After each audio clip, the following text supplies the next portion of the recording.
committed. This is the CBC Evening News. Very good evening to you. I'm Lisa Broom. This is the CBC Evening News. In our top story tonight, Barbados has a long history of attracting foreign direct investment, and its competitive advantage now lies in a services-based economy.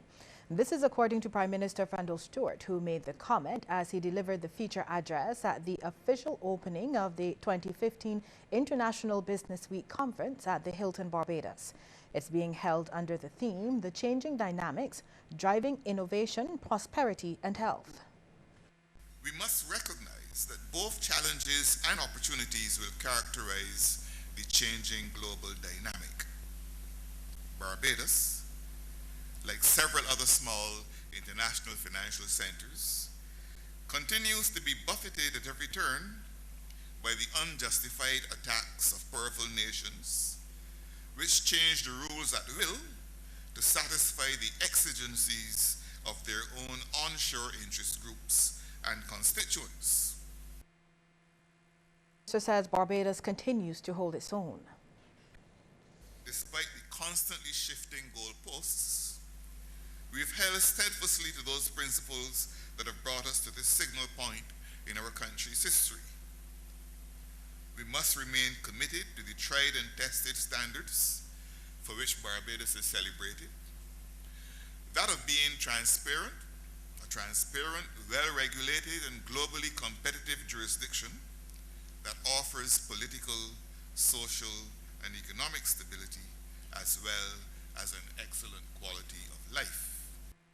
The Ministry of Agriculture is working with farmers to address various challenges affecting that sector. It has started an outreach program to educate farmers on several matters. The inaugural plant clinic was held at the King George V Memorial Park in St. Philip.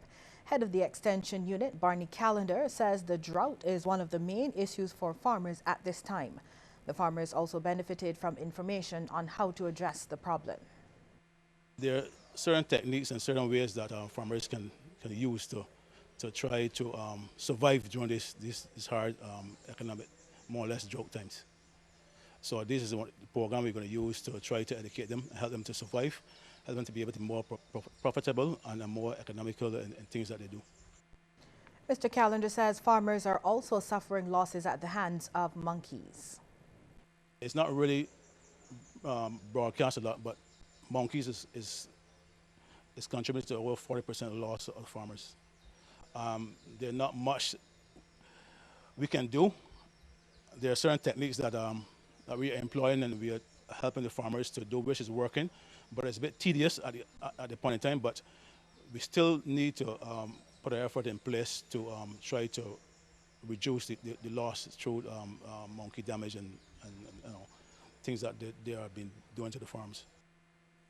Another issue of concern is predial larceny. One farmer who wished to remain anonymous says he has suffered at the hands of thieves, forcing him to employ a watchman. What I just do when I get other things to reap out on the far end, I just get one of them Bajan fellas, or one of the fellas that they do a little watchman in the night, security like in the night. But I don't know how long he just be out there or whatever. But I just trust him that he's out there. But so far when he's out there, nothing never lasts. But two other times when there is no one out there, the things end as last, missing.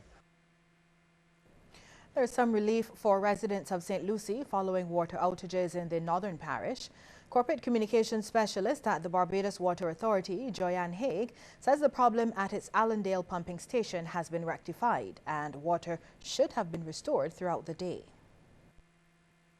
Water would not return immediately because Allendale pumping station would have to feed the reservoirs. So it works like this. Allendale would then feed Half Acre, then to Lambert's, then to Boscobel. So when one reservoir is full, then it spills over, then it goes over to the other. So you would have persons getting back water, but gradually. And those obviously in the higher points will then get it back last. So right now, for persons who are not getting water, it's just a matter of being a little bit more patient, but the water will return eventually.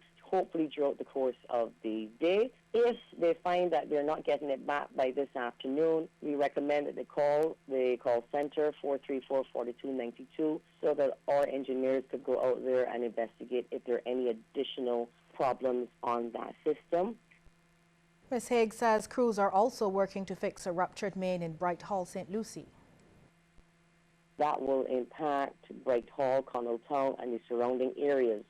So again, that St. Lucie problem with the main is not connected to the pumping station problem that we had. That is just an additional problem that would have surfaced today in St. Lucie. Meanwhile, the BWA is also reporting that residents of St. John have been eased as water has been restored to the majority of areas. Ms. Haig says they are working on restoring 1 or 2 remaining districts. Meantime, several residents of districts across St. Joseph and parts of St. Andrew have been told to brace for water outages tomorrow. That's when the BWA will continue work on its mains laying project in Bathsheba. A bypass is being installed. As a result, this will affect water service from 9 in the morning until 4 in the afternoon. Belplain, Walkers, Bawdens and surrounding areas are expected to be affected. Parents and guardians of children attending the Allen School and the Ada Costa Edwards Primary are also being reminded that these 2 institutions will be closed tomorrow. We'll have more news ahead, but first we want to get your take on this question. Do you believe the water woes facing Barbadians will be resolved by year end? Text yes or no to short code 8111. We'll have the results for you at the end of the news.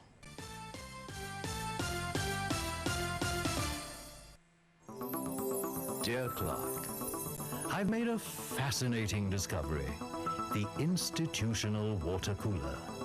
Its gravitational pull sucks people from their workstations at the busiest times of day to stand around it and chat about emerging global trends like, will pink be in fashion next season? Meanwhile, the world slows to a stop as it waits in line to be served. I don't see that trend at Globe Finance. Globe Finance. Think outside the bank. When it comes to their financial service, slow is out, swift is in. Here comes a very special time of the year. You're dreaming of the colors that will be everywhere. Harris is your first choice.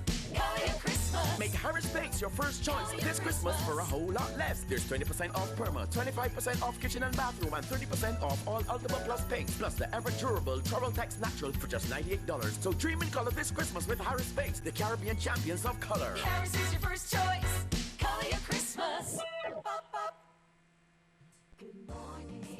On the Friday edition of Morning Barbados, we are going to take the opportunity to encourage you to eat Bajan. Yes, Friday is Eat Bajan Day. We'll have 2 special guests to tell you all about how you can benefit from taking advantage of what's grown here and the benefits of that for our space and our country. And all about that based off podiatrist Simone McConney will be along to help us, get an idea of what we can use to cream our feet and for how often and for how long. Yeah. Tomorrow. And why? Yeah. On And Morning Barbados. I am a girl Bajan. They'll be here as well. Girl Be Heard. You'll hear all about that program. As well. Yeah. We'll see you then. Morning to you. Good morning.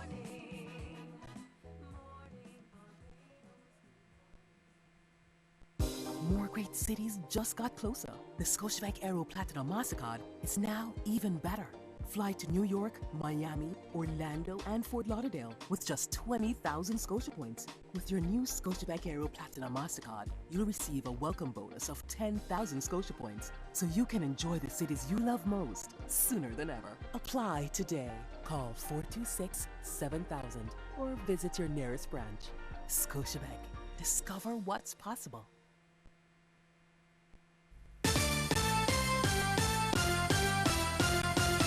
For the first time in history, members of the Barbados Defence Force and their dependents, as well as civilian staff, will have access to major medical insurance. This from Chief of Staff Colonel Alvin Quintin after signing on to the policy provided by the Insurance Corporation of Barbados through brokers Lashley Financial Assurance Broker Inc. Colonel Quinton has described the provision as a significant event, noting that while the BDF offers basic medical care to its members, the public purse can only afford a limited amount. Getting officers and junior ranks back on their feet in the shortest possible time after illness or injury is critical to the operations of any professional military force. It is therefore of great significance that this insurance plan will allow the BDF to make better and more expeditious provision for the treatment of its personnel who may require major medical support beyond that which is readily available through the national healthcare systems and services. Colonel Quinton says all premiums will be paid by the members, adding that no public funds will be used to make payment to the management of the plan. He says the plan will eventually be extended to the reserved personnel, retirees and recruits. The Chief of Staff also encouraged members who have not yet signed on to the plan to do their research and make it a priority. I find it most interesting that insurance coverage will usually be provided and arranged for the house and its contents, the car, jewelry, and other items considered of great value. Yet, that which is more precious than any of these fleeting items of value often goes without such coverage. I speak of our health and well-being. As Barbados moves towards creating more jobs, a former union official wants the country to put structures in place to further develop the informal sector. Former president of the National Union of Public Workers, Walter Maloney, says there are several people working in that sector whose contributions go unrecognized. But we don't see that. We don't see the person who is doing the nails and the hair and other things as jobs, because they are not mainstream jobs. And I think that is one of the things that we need as a union and certainly as a country, to look for new jobs, new way of doing things, and that is going to be important. Mr. Maloney was speaking to CBC News at a seminar which was held by the General Workers Division in conjunction with the Gender Affairs Committee. That formed part of activities for the Day of Decent Work observed yesterday. Now, according to Mr. Maloney, decent work encompasses several areas. It has a lot to do with work in the community. It has to do with family.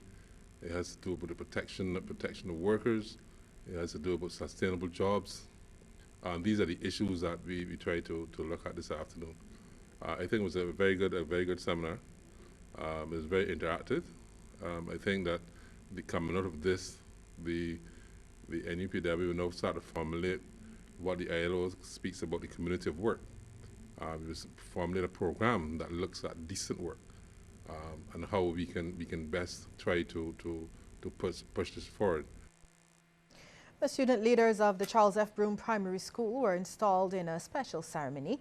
After presenting the head girl and boy and their deputies, senior prefects, and house captains with their badges, Principal Monica Walton told the young leaders much is expected of them. She says they were chosen because it is expected they can make a positive difference at the school.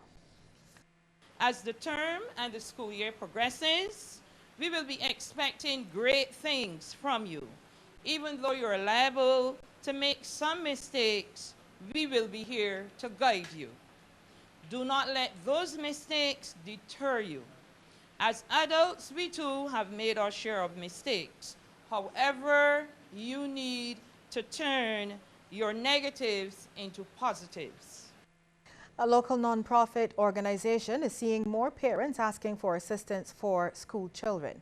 Jaleesa Edwards, founder and director of the Soar with Eagles Foundation, says it appears many parents cannot afford to send their children to lessons or meet other necessary expenses. She says Soar with Eagles would like to do more to address these needs. We would love to assist more students. For at the moment, the finances to do so have not been available. But yes, over time, actually we have plans for next year to branch off and open some more centers across the island so that we can assist even more children. Edwards spoke about the situation as the foundation presented 2 students at Sela Primary with the Outstanding Eagle Award. These 2 students have come together and they have made the decision to gather funds to assist the children in Dominica in their relief efforts. So they came together and they got 500 exercise books to send down to the schools in Dominica. The University of the West Indies Cave Hill campus says the institution needs to do more to better market its courses. This is according to Registrar Kenneth Walters, who says this is one of the ways to attract more students. Mr. Walters was speaking during a media launch for the 40th anniversary of the Faculty of Social Sciences at the 3Ws Pavilion this morning. It's a much more competitive environment to when I joined the university some 10 years ago. In terms of local competition, in terms of other institutions we have to compete with, but we also have the regional institutions we have to compete with as well. And we are seeking to also attract international students.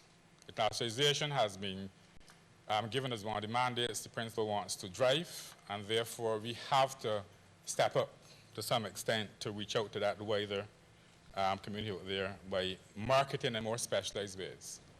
Mr. Walters says the campus must look at increasing its revenue, and he revealed the fluctuation in student numbers over the past 4 years.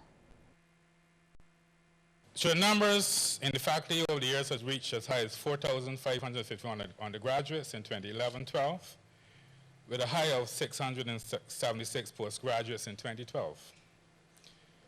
We're now down to 2,931 undergraduates in 2015-16, and 396 postgraduates in the same year. And this out of a total of 5,890 at 2015-16.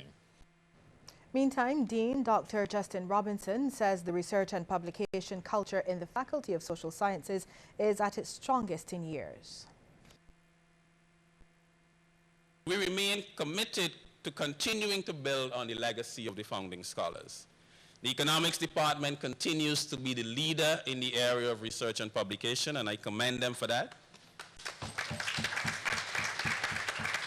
But again, as the faculty continues to evolve, the Department of Management Studies now rivals the economics department in terms of its research output, and that is all to the good. At present,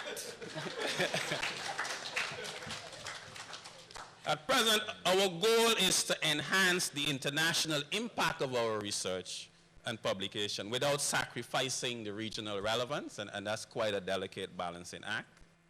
Well, still to come, a look at some of the stories making headlines across the region. But first, we want to hear from you on this question. Do you believe the water woes facing Barbadians will be resolved by year end? Text